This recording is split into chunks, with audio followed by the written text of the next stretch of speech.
So that trust is key in our business and in any luxury business. And I think that's also something I've earned, which is an intangible. So one needs to be mindful of strategies of growth also.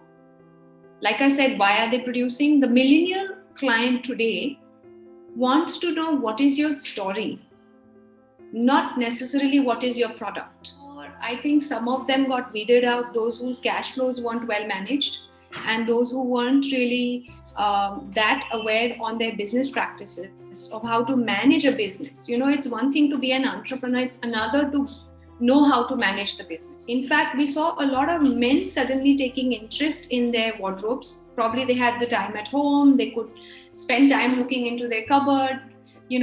Many got fitter in the lockdown, many lost weight. Obviously, they had to shop for a new wardrobe.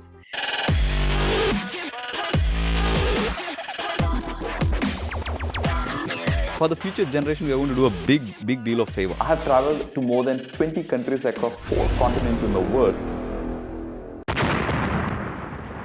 Hello everybody, welcome to Entrepreneurship Simplified, where brilliant ideas and the biggest leaders await you to simplify entrepreneurship and leadership through the real-life experience of failures and successes, so that you can take these lessons to boost your career and grow to realize your dreams much faster.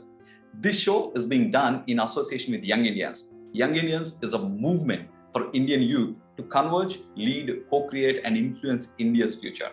YI is playing a proactive role in India's development process. If you want to take part of India's growth and be successful, YI is a place to be. Bear in mind, this show has no script. Everything you hear in the show is heart to heart with real life experiences. And today's guest is a fashion industry icon and luxury retail expert and founder of Studio Rudraksh, who started Pune's first multi-designer store and also has a unique distinction of being the first online store as well. She is the most sought-after speaker at various popular forums in India, like Confederation of Indian Industries, Young Indians, and also a well-known moderator known for her Bollywood shows. Her digital media business, Renee, worked with luxury brands like Genesis Luxury and Tata zyoa. In her 20s itself, she co-founded Indira Kids and Indira National Schools and established 3 campuses. She received a Star Youth Award, Achiever Award in Fashion from the Global Youth Marketing Forum. She is also the brand ambassador for NGO Muskaan for more than a decade, which works for less privileged women. She served in several key roles in Young Indians, being a chapter chair in Pune and now part of national management team. Many hats, one woman. Help me to welcome Rasika Wakalkar, fashion entrepreneur and brand consultant. Hi Rasika, how are you doing? Hi Rajesh, thank you for a very elaborate introduction there. I tend to go under the table carpet somewhere when anyone is talking about me, but yeah, I think 20 years has been a long time, so I have to sit through all that you're saying about me. But thank you very much for inviting me here, and it's a privilege to talk to YI as always and to share my journey. Thank you for inviting me here, Rajesh. Wonderful. You're being very humble. And then, what you achieved is definitely an inspiration. And I want to ask, right, this is a very interesting question, is right now, yes, you have got so many awards and so many things that you have achieved in various businesses, in various industries. But I want to ask that entrepreneur in you, that 20 years back, what was your thought process 20 years back when you you started your first, being part of your family business? What kind of thought process was there at that time? So to take you back 20 years, actually, I studied French literature and I was hoping to someday find myself more in the, say, the UN and, diplomatic services kind of a role. But then I got married, of course, of free will. And the family that I married into, my family has been into schools and colleges. So it comes from a place of passion. We're first generation entrepreneurs, social entrepreneurs, let's say, in the field of education. So actually, I did definitely not imagine myself hopping, skipping, jumping the journey as such, from French literature to education to, suddenly fashion. Not related really. But I think at each time that I made this switch, I was playing to the demand supply gap. So when I started Indira Kids, which is a play school, of course, I had worked with Chetan, my husband, for about 8 years by then. And I actually, my firstborn, Siona, I was looking for schools for her. And that's when I did not quite like what I saw in the city. And I wanted her to grow up in a playway sort of experiential sort of environment of not rote learning, So there was a lot that I wanted out of a school, which I did not see there for what my needs as a parent were. And that's when I started Indira Kids. So now Siona's in her first year. And of course, the school now has more than 3,500 children between playgroup to class 12th. But yes, I did start a couple of campuses. And when the third campus was founded, I kind of left that part of my life because I also felt that was well looked after. The foundation was strong, the teachers, the software was strong. And I decided to take a sabbatical because I was also pregnant with my second born at that time, coming on her way, and balancing family and work and all of that. After the sabbatical, I went into, of course, fashion, because while I was pregnant, I realized I wasn't finding clothes for my, growing size and stylish enough, where everything was very dowdy and very May. So, I realized that there wasn't enough of a supply of good clothes, luxury labels in Pune, and that's how Rudraksh came about. So both were out of a personal need, if I must admit. And did I imagine myself to be her? No. When I look back, I think I worked really, really hard without realizing how much I've worked. So in the lockdowns, it was a good time to kind of audit out a bit of that part of my life. Yeah. Wow. I see one very unique thing about you, Rasika. Most of the time, if there is a supply-demand gap, most of the women might tend to say, man, complain, right? Oh my God, okay, why there is no good, variety for us, especially being pregnant and all. But you created a business out of it. That's something absolutely unique. Also with your kid, what you said about is, that's a very common issue that, we want to see kids with the experiential learning, which is available now, but you thought about it literally, so many years back. But let me ask, right? You created a multi-brand store, at the same time made it online, somewhere back in time when even many of the biggest names have not even, ventured into it. How did you get that kind of a thought, and, how did you even get the guts really to move forward and do something like that? Great question, actually, Rajesh. Let me share with you that I am in a place which is very close to Bombay. Pune is very close to Bombay as a market. But at the same time, it's a very tricky market. And at that time, when I started Rudraksh, many people weren't aware of what is a designer garment. Why should I pay the price that it actually asks me to pay? And there were a lot of, so fashion as such was very nascent. Even fashion press was not that mature. Back then, about more than 12 years back, when I started in September 2008. Actually, why I decided to go online, and that was I think it was 2012. We closed in 2017. So what happens is there's always a first mover advantage, but it can also be a disadvantage hugely, because you make all the mistakes which others learn from, but then you have made them anyway and you have to pay for them. So, why I started, or where I started that, when we started, actually, it would be wrong to say we were the first online store, earlier in the introduction that you said.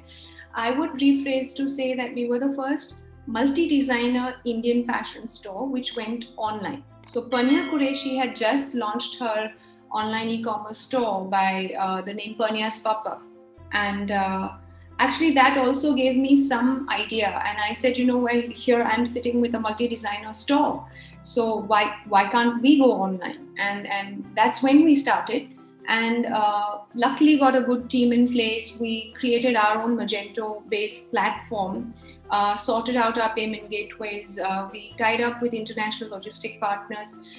We did, the idea was to be able to have multiple outlets without really having to move too much myself between the outlets or the store locations, So we made the business franchisable. We also had a franchise for a short time in Baroda, which got affected, with the demonetization and the GST. And, after that, I felt that it was time to close it down. So yes, there have been a lot of learnings. I won't call them failures.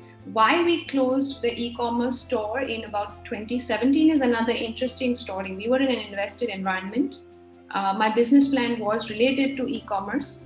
But obviously, it didn't go as per my business plan, and there were again many learnings there. So I decided to hop out of that environment and effectively not continue with my dream of being an e-commerce store. So by the time we closed our operations, people had just started to get into that, space. I see that. Yeah. And I think, one very important aspect that you mentioned here a couple of times is that, I don't call this as a failure, but I call this as a learning. Now, it is a very, very common thing that many of the young entrepreneurs, for further reason, even some of the seasoned entrepreneurs, they give up in the name of, failure. And it's really, really painful. But I want to ask, right, what kind of mindset has helped you, especially I'm asking, right, when there is no money lost, probably you can still kind of, have a heavy heart, but still say, okay, all right, it's a failure, but I would consider it as learning. I want to ask, what kind of mindset helped you to say that, failure as a learning, especially you must have put in a lot of money invested as well? What you said is absolutely true. At one level, it can be looked at as failure. Trust me, in 2017, I went through my biggest professional ever lows that I have seen for myself. And I was really disturbed with that whole, what I had dreamed to achieve not going the way it should have, and then having to, pull back and look at it objectively and say, hey, have I failed? Or, what is it that I would still even continue for? And that's when one realizes that it's also about a belief in the ecosystems that one is supporting as an entrepreneur, and the belief in why you started it out in the first place. Of course, I would say that Indian fashion is also a very nascent phenomenon of, say, 30 years in India, and it's not even mature in that sense as what it is in, say, Europe or US, and probably you would know about those markets as well internationally. India is not yet mature to luxury as a concept itself, except outside of the weddings, and then everybody knows only those handful designers. So even for an entrepreneur to understand fashion as a business at times takes long, and then of course if there is an investor, even longer for them. Yeah. Because both come from a very different place and approach. So for me, I realized that there was a mismatch, and it just would have gone nowhere. It would have been time for me to shut shop. But then, I did take a whole week to understand if it was a failure. I realized that it actually was not a failure.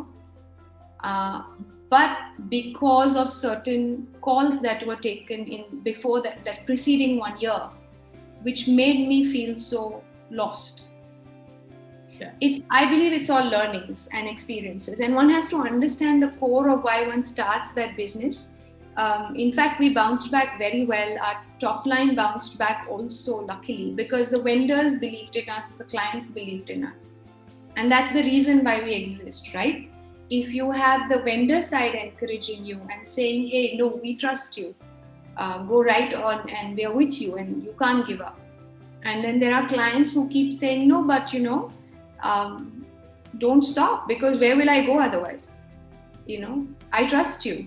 So that trust is key in our business and in any luxury business. And I think that's also something I've earned, which is an intangible, which most businesses fail to account for. Absolutely. I think what you mentioned is like spot on. What you're saying is about is go back and ask yourself, why did you start in the first place? Should give almost all the answers to any entrepreneur. It is just that, we need to find that courage to ask the question to ourselves and also have the courage to answer. Then probably I think any entrepreneur will find a way through in the most difficult times, just the way that you found. But I'm seeing something very interesting right behind you, the background. What is this? It really looks with nice photos, but I see a nice board there. Actually, this is traveled with me in all the let me show it to you. This is actually traveled with us in all our stores. It's testimonials, I would say. Actually, my friends, the designers, whoever have visited Rudraksh have written a few words for us. That what you see there, Tina, is Tina Talyani of Ensemble, who's written us a few words. Rahul Mishra, Nachiket, Manish Malhotra, there's Shivan and Naresh, Shruti Sancheti, Rita Kapoor Chisti, there's Sanjay Garg of Raw Mango up there. So yeah, what you see is memories through the years, all the designers that we have retailed. And yeah, of course, really beautiful. It's basically that what you see. So wow. Yeah, it's I'm at the studio, so yeah, it's something I should take pride in, and I'm grateful for, actually, more than that. Yeah, I mean, I see that already. What you answered in the previous one is so much deeply connected to this, because the moment you see all your, the intangible and tangible things right behind you, first of all, you may not even get the thought saying that, okay, man, I want to give up, right? Because all these things are really prized possessions from some of the biggest names in the fashion industry are, writing down for you.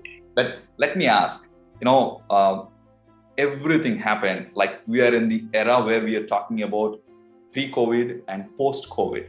Now, how did it impact the luxury segment of the fashion retail, and what one should do about? The first quarter of last year was very confusing. One didn't know what exactly was happening, like in most other segments as well.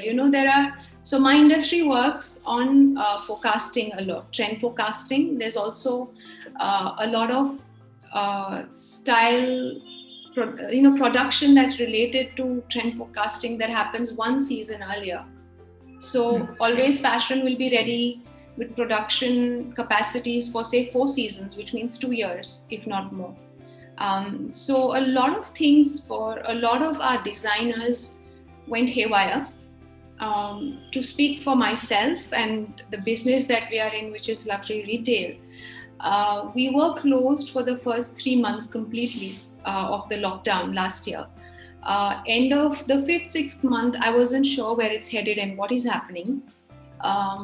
But we realized that also the weavers, we're not just about designer clothes. As a passion and as a huge sense of calling that I have is also to the weavers in the country. So a lot of weavers were also suffering because their production was piled up, due to no logistical movements happening. And, so even if demand would be there, but supply was stuck, things like that. For us, the market picked up big time in the second half of the fiscal year. We worked extra hard. What we realized is that weddings that were piled up, people actually, had to downsize their weddings. So instead of calling 1,000 people, they were calling 100 and then 50. So which meant that the extra surplus that they had saved up, they could spend on themselves, which meant that they spent it on jewelry and on clothes. You see? So in some ways, it did not affect us as much. Speaking of ourselves, in fact, we saw a lot of men suddenly taking interest in their wardrobes. Probably they had the time at home, they could spend time looking into their cupboard. Many got fitter in the lockdown, many lost weight. Obviously, they had to shop for a new wardrobe. So things like that happened, which were very peculiar. As a store, luxury, sometimes luxury is very insulated from market forces because it's not necessarily dependent on a budget of an expense that a client makes. It's literally lifestyle for them. And also, yes, it can shrink. The size of the market can shrink, but it doesn't go out. Yes. So that's the thought I would leave with you from the experience that I had last year through COVID. Of course, we did also sell masks because that was the need of the hour. We picked the right ones that we could recommend. We also actually took the time to reach out to our clients to just ensure that they were all safe and all okay. And it's not always about sales. So it's okay to look after your teams. We did not let COVID affect the salaries in the first 3-4 months. And then, of course, after that, even if there were some salary cuts that happened, but they were more than compensated for in the second half of the year because business picked up again. So if you ask me, yes, we suffered, but not so much because we could work harder. For our designers to speak for, I think some of them got weeded out, those whose cash flows weren't well managed and those who weren't really that aware on their business practices of how to manage a business. It's one thing to be an entrepreneur, it's another to know how to manage the business. So those who had contingencies planned and could survive, did survive. There were a lot of them who also couldn't survive and unfortunately had to shut shop. Also, a few multi-designer stores which shut shop. We were lucky because we have been very agile in our business. I think adaptability is the key. As I see it, you've been adapting to even bringing the masks in place and then making sure that personal connect is there. And also you took good care of, that's a beautiful saying, what you said about, it's not just always about sales, but it is also a lot about how we can connect the real connection to employees and the clients. Now, let me, take that one step forward. What is the way forward? If somebody is going to really thought about starting something now, how they really kind of should look into the impact of what has happened and how, what kind of changes they should do when they actually start the business now, post-COVID? I think one needs to ask today, why are they doing what they are doing? My personal thought is, though I'm a retailer, but we don't sell for the sake of selling. We would rather encourage our clients to buy mindfully and to treat their money as an investment in clothes. So our philosophy is a little different of business, and we don't believe in consumerism as such, mindless consumerism. And I know it sounds very risque for me to say that, but I do believe in it. I feel that's where we add value to a sustainable concept of fashion, and we would want to stay with that. So anyone wanting to either revisit their business in fashion post-COVID or wanting to start post-COVID needs to understand that the client today is aware of the multiple options available on the online platforms, on e-commerce, or on even the surplus that is in the market, where everybody's hunting probably for a discount. Now, while that's not what anyone producing now wants to do, they don't want to produce to sell on discounts, because they've already suffered in the last 1 year, 2 years. So one needs to be mindful of strategies of growth also. Like I said, why are they producing? The millennial client today wants to know what is your story, not necessarily what is your product. So if you're designing a product, whether it's an accessory or it's a garment or it's anything in luxury for that matter, what need, whether it's a actual need, an aspirational need, or emotional need that the client is trying to play to or fulfill, do you actually give that client the value for the money they spent to buy that product of luxury? I think there are a lot of questions that one has to ask post-COVID, but this is also actually pre-COVID, or even without COVID having happened, I would have said the same things, to watch for. Yeah, I mean, these are really the fundamental questions, like what you are saying, whether it is COVID or not, you still need to really kind of ask these questions for making sure the business is sustainable long-term, because the COVID might come and go, but at the end of the day, if your fundamentals are strong, then there is no way anything can really kind of stop. But like you said, there can be a possibility of strain in terms of this, sales and all, but nothing can stop you totally. Yeah, I mean, I would really kind of encourage all the young entrepreneurs to really look into these foundational questions and get the answers and shape the strategy accordingly. I also feel that people who think of designer clothes only think of getting into this line to produce. They think everybody can be a designer. While I don't debate that point here, but I feel that the industry also needs people who can manage supply chain, data analytics, better trend forecasting, marketing, things like that, which are related to the industry that we're talking about, but not exactly that of being the designer and the face of the product. I think India lacks a lot in these ancillary areas.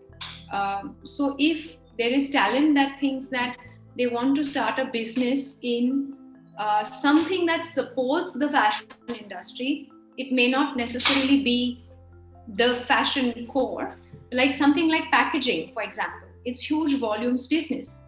But if there is sustainable packaging solutions offered to the designers, look at the business opportunity. This reminds me of one thing, right? Like think beyond, always think beyond to gather everything that is possibly connected to the industry, but then, preparing yourself to deal with it. And you have put it really beautifully. But, before we really kind of conclude this conversation, I just want to ask, what is entrepreneurship for you? If you have to put in a very simple word. To me, entrepreneurship is about a value proposition to meet the demand and through the supply that one can. I would like to add the word mindful to that. It's an increasingly important word. Be a mindful entrepreneur, society will benefit. Of course, there are multiple definitions in the books on entrepreneurship. But to me, entrepreneurship is about also a mindful responsibility towards the society. I see that. I mean, every word that you used literally coming out of your experience, like you said, supply demand, and it came from literally from your own personal experience, and the way that you made it into a business is beautiful. One last advice for the young entrepreneurs who are going to start in the luxury retail. Is there any one last advice for them? I would say work with someone in the luxury industry before you start out on your own. There is always merit in working with someone because it's an easy way to learn rather than make those mistakes. So don't make costly mistakes, get into the industry, work for them, work for someone who has been through the journey, and then start your journey. So that's a very, very important message. So I want to say a big thanks to you, Rasika, for your time and sharing all your valuable, experiences, literally your entrepreneurial journey. And you audience, if you have not yet liked or subscribed, make sure to do it right now, and also share this message with every single ambitious entrepreneur out there, where their entrepreneurial life can make a huge difference in their lives, at the same time people around them. Otherwise, thank you so much once again from me, and also on behalf of Rasika. Thank you so much for tuning in, and see you in the next week. Thank you so much. Thank you, Rasika.